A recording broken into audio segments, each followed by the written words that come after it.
Hello friends, welcome to our YouTube channel Thai BL series only friends के episode 1 के part 1 में आपका स्वागत है। एपिसोड के स्टार्टिंग में म्यू को दिखाया जाता है जो कि कह रहा होता है कि मेरा इस बार में क्या रोल है। मैं यहाँ पे टेबल कीपर के जैसा हूँ जो हमेशा अपने दोस्तों के द्वारा याओ के बार में जबरदस्ती लेकर आया जाता है। यो हमारा सीनियर है। नेक्स्ट सीन में यो को दिखाया जाता है जो कि कह रही होती है कि जिसे तुम पटाना चाहते हो उसे पटाओ और मैं आशा करती हूँ कि आज रात तुम्हें वो जरूर मिल जाएगा। फिर में म्यू को दिखाया जाता है जो कि कहता है कि ओ मेरे दोस्त कहाँ हैं। फिर में म्यू की पहली दोस्त चेम को दिखाया जाता है जो कि बार में सिर्फ डांस करने आती है और वो डांस कर रही होती है। तभी मैं उसके पास जाता है और उसे शांत कहता है कि चेम मेरी बात सुनो, चलो ना यहाँ से चलते हैं, मुझे बहुत ज्यादा जोरों की नींद आ रही है। यहाँ पे चेम कहती है कि नहीं प्लीज एक गाना और उसके बाद फिर चलते हैं, प्लीज प्लीज प्लीज पहले जाओ और किसी और को ढूंढ के आओ, जाओ जाकर रे को लेकर आओ। तो म्यू कहता है कि जाओ और जाकर बॉस्टन को तुम ढूंढ कर लेकर आओ। तो यहाँ पे च्यू कहते हैं कि लेकिन मुझे नहीं पता कि वो कहाँ पर है। अच्छा ठीक है, मैं उसे ढूंढ लाऊंगी, चलो अब तुम जाओ यहाँ से। और सब बोलकर वो म्यू को वहाँ से भगा देती है और फिर गाने पे मतलब मस्त होकर डांस करने लगती है। नेक्स्ट सीन में एक सिंगल लड़के को दिखाया जाता है जो कि इन लोगों का फ्यूचर फ्रेंड होने वाला होता है और इसका नाम सॉन्ग है। तो यहाँ पे सॉन्ग गाना गा रहा होता है, उसका गाना खत्म होता है और सारे ऑडियंस बहुत ज्यादा जोरों से चिल्लाने लगते हैं। तो यहाँ पे सॉन्ग कहता है कि अगर आप लोग रिलेशनशिप में है तो मैं ऐसा करता हूँ कि आपका रिलेशनशिप बहुत लंबे समय तक चले, लेकिन अगर आप सिंगल हैं तो यो ने आपको आज मौका दिया है कि आप लोग सिंगल ना रहे, इसलिए जाओ और जाकर शिकार करो। और फिर अपनी कलाई दिखाते हुए कहता है कि मेरे जैसा लड़का हर एक कलाईबन के साथ तुम लोगों के लिए पटने के लिए तैयार है, तुम लोग अपना बेस्ट ट्राई करना। और इतना सब कुछ बोलने के बाद सैन जो था वो बाथरूम की तरफ जाता है और देखता है कि बहुत सारे लड़के बाथरूम करने वाली जगह को छिपाकर खड़े हुए होते हैं।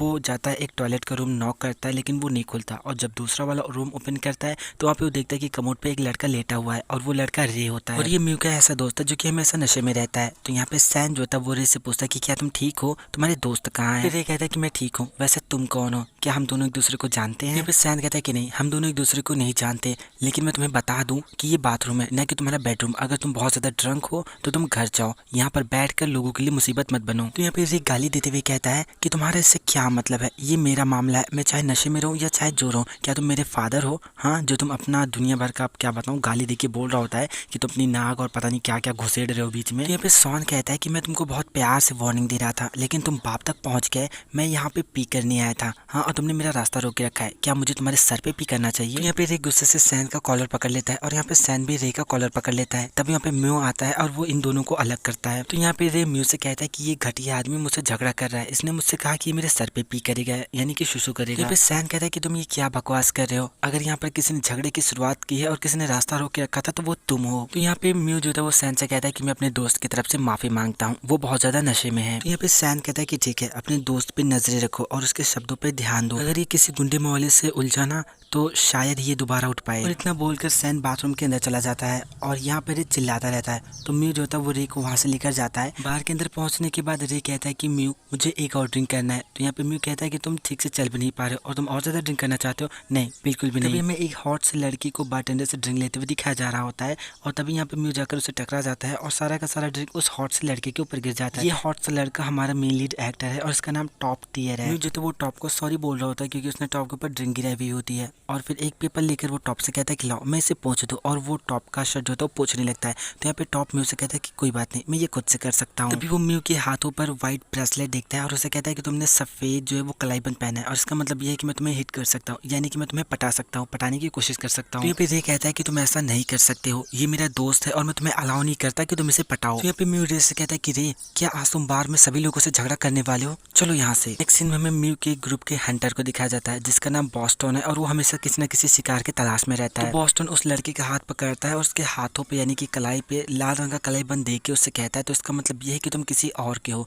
तो मुझे बताओ कि तुम्हारा लवर कहाँ है। तो इस सामने वाला लड़का कहता है कि उसको पार्टी पसंद नहीं है और इसलिए वो घर पे वो कभी कभी मुझे जो है बाहर फन करने के लिए आने देता है। तो यहाँ पे बॉस्टन उस लड़के के करीब जाता है और उससे कहता है तो क्या तुम अभी फन कर रहे हो और अगर नहीं कर रहे हो तो क्या तुम मेरे साथ फन करना पसंद करोगे। तो ये लड़का बॉस्टन से कहता है कि क्या मेरा बॉयफ्रेंड भी हमारे साथ फन कर सकता है। तो यहाँ पे बॉस्टन कहता है कि क्या तुम मुझे उसकी इंस्टा आईडी दिखा सकते हो और क्या वो बहुत ज्यादा क्यूट है। अभी वहाँ पे च्यूम आ जाती है और बॉस्टन से कहती है कि टॉन चलो यहाँ से, और वो जब उसको घसीटती है तो यहाँ पे टॉन के हाथ से मोबाइल फोन गिर जाता है। तो वो कहता है कि च्यूम मुझे मेरा फोन लेने दो। वो फोन उठाता है और च्यूम से कहता है कि च्यूम ये तुम क्या कर रही हो। फिर बॉस्टन च्यूम से कहता है कि च्यूम तुम्हारी टाइमिंग बहुत ज्यादा गलत थी और तुम मुझे बताओ कि तुम क्यों बार बार मुझ में इंटरैक्ट करती रहती हो। मैं बस म्यू के लिए लड़का लाने ही वाला था, उसे इस चीज का आभास और एहसास होना चाहिए कि वो नेक्स्ट स्ट्रेंथ कैसा टेस्ट करता है और इस तरह से वो वर्जिन होना बंद कर सकता है। मैं इससे बहुत ज्यादा तंग आ गया हूँ। तो यहाँ पे च्यूम बॉस्टन को पंच करती है और उससे कहती है कि तुम उसे म्यू के लिए नहीं पटा रहे थे। उसने अपने हाथों में लाल रंग का बाजू बंद सॉरी कलाईबंद पहन रखा था, और जिसका मतलब ये है कि वो पहले से किसी और का है, और हाँ, उसे पटाने के लिए तुम बहुत ज्यादा बेकार इंसान हो। यहाँ पे म्यू कहता है कि मुझे एक एक्सक्यूज के रूप में मत यूज करो टॉन,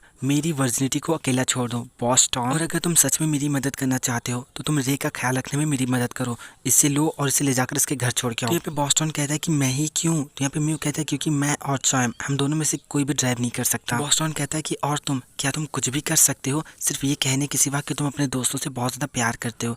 तभी यहाँ पे जो रे होता है वो चिल्ला के कहता है कि I love you guys so much, मतलब मैं अपने दोस्तों से बहुत ज्यादा प्यार करता हूँ। यहाँ पे चिम बहुत ज्यादा स्माइल करते हुए कहते हैं कि मुझे पता है कि अभी ये क्या कहने वाला है, अभी ये कंटिन्यू यही कहता रहेगा कि हम लोगों से बहुत ज्यादा प्यार करता है। तभी यहाँ पे रे बहुत ज्यादा उल्टियाँ करने लगता है और वो घूम घूम के सभी लोगों के ऊपर उल्टियाँ करता है। नेक्स्ट सीन हमें इन लोगों के कॉलेज का दिखाया जाता है, जहाँ पे चिम कह रही होती है ये हमारा ग्रेजुएशन प्रोजेक्ट है और इसमें हम होटल बिजनेस के बारे में सोच रहे हैं, सभी एरीज और पीआर को लेकर। तो लोगों का प्रोफेसर कहता है कि जो कुछ भी मैं यहाँ से देख पा रहा हूँ मुझे ऐसा लगता है कि ये बहुत बड़ा प्रोजेक्ट है, क्या तुम लोग इसे हैंडल कर सकते हो? तो यहाँ पे म्यू कहता है कि यस सर, हम इसे कर सकते हैं।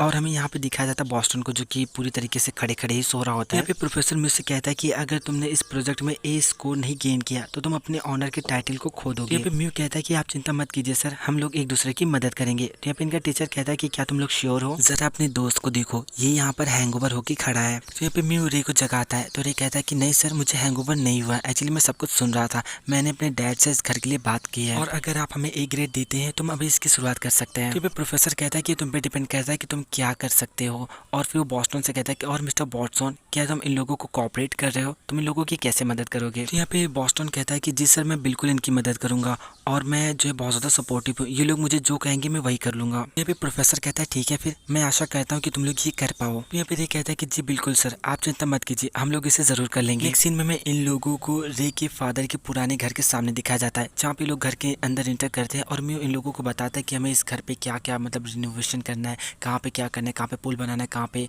गेस्ट रूम रखना है, कहाँ पे क्या क्या करना है। और फिर वो रे से कहता है रे क्या ये इंटरेस्टिंग है? हाँ। तो यहाँ पे ये कहता है कि क्या तुम लोगों को सच में ऐसा लगता है? तो यहाँ पे म्यू कहता है कि हाँ बिल्कुल, बाय द वे ये तुम्हारे फ्यूचर के लिए बहुत ज्यादा सही हो सकता है, तुम इसे अपने एक बिजनेस के रूप में भी देख सकते हो। यहाँ पे ये कहता है कि एक्चुअली मैं भी ये करना चाहता था, लेकिन मुझे नहीं लगता कि मैं ये अकेले कर सकता हूँ, तुम लोग तो जानते हो ना कि मैं बस पैसा खर्च करने में माहिर हूँ। तो यहाँ पे म्यू कहता है कि अगर तुम लोग मेरी मदद करो तो ये काम कर सकता है, और क्या हमें सच में एक रियल वाला होटल बनाना चाहिए प्रोफेसर को दिखाने के लिए। तो यहाँ पे ये कहता है कि तुम लोग इसके बारे में क्या सोचते हो? हाँ। तो यहाँ पे च्यूम कहती है कि क्या तुम सच में इस बहुत ज्यादा सीरियस हो, क्योंकि ये बहुत ज्यादा बड़ी बात है। तो ये कहता है कि हाँ बिल्कुल, हम दूसरे ग्रुप के लोगों से ज्यादा बेहतर और बड़ाई से बना सकते हैं, और हम प्रोफेसर को असली चीज दिखाएंगे, और इसीलिए चलो हम लोग अपने अपने कामों को बांट लेते हैं, और मेरे डैड को हम लोगों का फाइनेंशियली स्पॉन्सर बनने देते हैं, और मुझे सच में ऐसा लगता है कि ये काम करेगा। म्यू तुम सच में ए पाओगे। तो च्यूम कहती है कि एक छोटी सी टीम के लिए बहुत ज्यादा मिसी प्रोजेक्ट है, क्या तुम लोग श्योर हो कि हम लोग ऐसा कर सकते हैं? एक्चुअली पीआर चीजों को तो मैं हैंडल कर सकती हूँ, म्यू फाइनेंस और अकाउंट का इंचार्ज बन सकता है,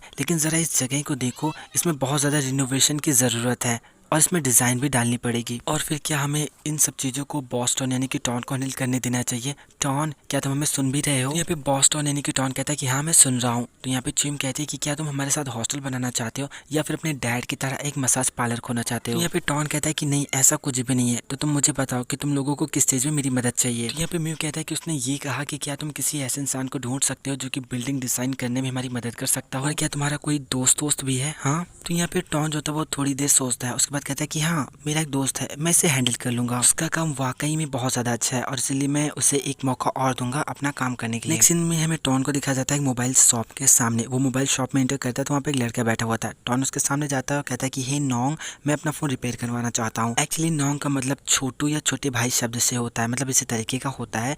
और हमें उस लड़के को दिखाया जाता है, इसका नाम निक है और ये भी हमारा जो है मेन लीड कैरेक्टर ही है। जब ये लड़का कोई जवाब नहीं देता तो टॉन फिर से कहता है कि हे नोंग, मैं अपना फोन रिपेयर करवाना चाहता हूँ। जब निक फिर से कुछ नहीं बोलता तो टॉन उसके पास जाता है, चिल्ला के कहता है कि हेलो, क्या तुम मेरा फोन ठीक कर सकते हो? हाँ। तो यहाँ पे निक कहता है कि नोंग तुम यहाँ पे नहीं आ सकते हो। तो यहाँ पे टॉन कहता है कि मैंने तुमको बहुत बार आवाज लगा लेकिन तुमने नहीं सुना और इसलिए मैं यहाँ पे आया। तो यहाँ पे निक कहता है कि माफ करना, मैं वीडियो गेम खेल रहा था, तो क्या प्लीज आप काउंटर के बाहर जा सकते हैं? तो यहाँ पे निक की बात सुनने के बाद टॉन जो था वो काउंटर के बाहर आके खड़ा होता है। तो यहाँ पे निक जो होता है वो टॉन का मोबाइल फोन देखता है और कहता है कि ओह, वैसे तुमने अपने फोन के साथ क्या किया था? तो यहाँ पे टॉन कहता है कि एक्चुअली मैंने इसे गिरा दिया था, इसकी स्क्रीन टूट गई है और ये ठीक से रिस्पॉन्स नहीं कर रहा है और कभी कभी ये रुक जाता है। नोंग। तो यहाँ पे नहीं कहता कि क्या नोंग, मुझे लगता है कि हम दोनों लोग सेम एज के हैं, मैं अपने ग्रेजुएशन के चौथे ईयर में हूँ। तो टॉन कहता है कि ओ क्या सच में? तुम बहुत ज़्यादा यंग दिखते हो और मुझे लगा कि तुम काफ़ी छोटे हो गए। तो यहाँ पे निक कहता है कि मैं श्योर नहीं हूँ कि प्रॉब्लम स्क्रीन में या किसी और चीज़ में, और मुझे नहीं लगता कि ये आज ठीक हो सकता है। इसे ठीक करने के लिए मुझे कुछ चीज़ों को ऑर्डर करने की आवश्यकता है, और इसीलिए क्या तुम किसी और दिन इसे लेने आ सकते हो प्लीज़। तो यहाँ पे टॉन कहता है कि हाँ ठीक है, वैसे भी मुझे कोई प्रॉब्लम नहीं है। तो यहाँ पे निक रजिस्टर में नाम लिखने के लिए टॉन से उसका नाम पूछता है। तो यहाँ पे टॉन कहता है कि मेरा नाम बॉस्टन है। तो ये सुन के निक कहता है कि बॉस्टन ये तो एक शहर का नाम लगता है, वैसे ये बहुत ज़्यादा कूल नेम है। तो यहाँ पे टॉन निक को थैंक्स बोलता है। तो यहाँ पे निक टॉन से कहता है कि क्या मुझे कोई मोबाइल नंबर मिल सकता है ताकि फ़ोन बनने के बाद मैं कॉल कर सकूँ। तो यहाँ पे टॉन निक के रजिस्टर में जो था मोबाइल नंबर लिखता है और उससे कहता है कि मेरे दोस्त म्यू का मोबाइल नंबर है, और फिर बहुत ज़्यादा घूर घूर के ऐसा मतलब निक को देख रहा होता है और उससे कहता है कि तुम्हारा क्या नाम है। तो यहाँ पे निक बहुत ज़्यादा स्माइल करते हुए कहता है कि मेरा नाम निक है। तो यहाँ पे टॉन उससे कहता है ठीक है, एक बार फ़ोन बन जाए तो तुम मुझे कॉल कर देना, मैं आके फ़ोन ले जाऊंगा। तो यहाँ पे निक कहता है कि आपका काम करके मुझे खुशी होगी। और यहाँ पे ये दोनों लोग ही एक दूसरे को ऐसे घूर घूर के देख रहे होते हैं, और पहली नज़र वाला प्यार ऐसा आप कुछ समझ सकते हैं। इन दोनों को ही एक दूसरे में कुछ ज़्यादा ही इंटरेस्ट आ रहा होता है, और यहाँ पे जो टॉन होता है वो जाते जाते भी निक को घूर ही रहा होता है। सो फ्रेंड्स, इस पार्ट को मैं यहीं पे ख़त्म करता हूँ। इसका नेक्स्ट पार्ट बहुत ज़्यादा अमेजिंग है, उसे देखना बिल्कुल भी मत भूलिएगा। आपको वो लगभग सुबह 8 से 9 के बीच में मिल जाएगा। वीडियो लेट पब्लिश करने के पीछे का कारण ये है कि मुझे ये एपिसोड कहीं पर भी HD क्वालिटी में नहीं मिल रहा था, और इसलिए मैं वेट कर रहा था कि मैं जिस प्लेटफॉर्म से वीडियो को डाउनलोड करता हूँ वहाँ पे ये HD क्वालिटी में पब्लिश हो जाए, लेकिन अभी तक वीडियो HD क्वालिटी में पब्लिश नहीं हुई है। आप लोग नाराज़ ना हो, इसीलिए मैंने वीडियो को लो क्वालिटी में डाउनलोड करने के बाद वॉइस ओवर करके इसे पब्लिश किया है। मैं अभी भी HD क्वालिटी में से ढूंढने की कोशिश कर रहा हूँ। अगर मुझे ये HD क्वालिटी में मिल जाता है तो कल का एपिसोड बहुत ज़्यादा खतरनाक होने वाला है और आप लोगों को बहुत ज़्यादा मज़ा आने वाला है। अगर आपको वीडियो पसंद आया हो तो लाइक कीजिए, हमारे चैनल को सब्सक्राइब कीजिए, हमें कमेंट करके ज़रूर बताइए कि आपको वीडियो कैसा लगा।